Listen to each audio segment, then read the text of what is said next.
ازيكم عاملين ايه؟ يا رب تكونوا بخير وبصحة وسعادة يا رب. هنعمل كبسة باللحمة مع سلطة الدقوس بطريقة سهلة جدا وسريعة، مش تاخد معانا وقت خالص. تابع معايا الفيديو عشان تعرف الطريقة والمقادير. انا جبت بقى الحلة وحطيت فيها معلقتين زيت كبار وسبتها تسخن كويس جدا، بعدين نزلت باللحمة عشان اديها صدمة. تمام، لازم المادة الدهنية بتاعتك تكون تسخن كويس جدا عشان لما اللحمة تنزل تاخد صدمة، ما تنزلش المية بتاعتها. هبدأ اشوح فيها زي ما انتوا شايفين.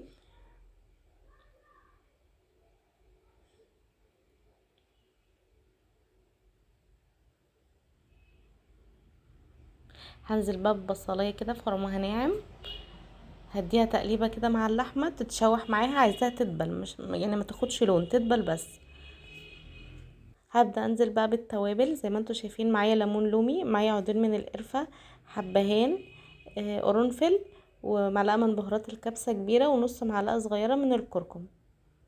وهضيف معلقتين صلصه كبار، ممكن تضيفي عصير طماطم لو حابه، وضفت فلفل اسود. قلبتهم كويس وبعدين هبدا انزل بالميه ونسيب بقى اللحمه تستوي. اول ما تاخد غلوتين كده بنهدي عليها نسيبها تستوي مع نفسها. هنا ما شاء الله كانت اللحمه خلاص استوت، دخلت في السوا كويس جدا. ضفت بقى الملح كده وظبطته عشان هنضيف الرز.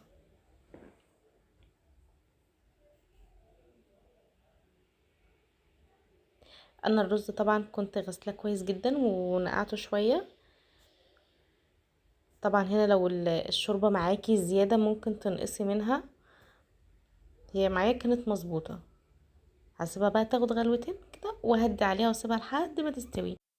على ما الكبسة تستوي بقى نعمل سلطة الدقوس. انا معايا فلفل شطة، معايا فلفل رومي، طماطم، بقدونس، بس بناخد الورق بس ما بناخدش العيدان، ومعايا عصير ليمونة كبيرة. ضربتهم في الخلاط بس ما خليتهمش ناعمين قوي، يعني اديتهم ضربة بس خليتها خشنة شوية. نزلت بفلفل اسود، كمون، ملح، وبس كده. وهنا ما شاء الله كانت الكبسة بتاعتنا استوت، اللهم بارك. ريحتها تحفة، والرز طالع مفلفل وجميل، واللحمة استوت كويس جدا ودايبة دوب.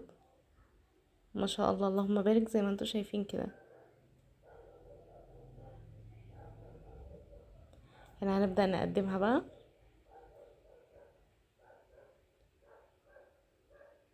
اللهم بارك. وكده الاكل بتاعنا جاهز. الكبسة اتعملت مخدتش معانا وقت، سهلة وسريعة، في حلة واحدة وانجزنا الدنيا. دمتم مستلمين، اسيبكم في رعاية الله وحفظه.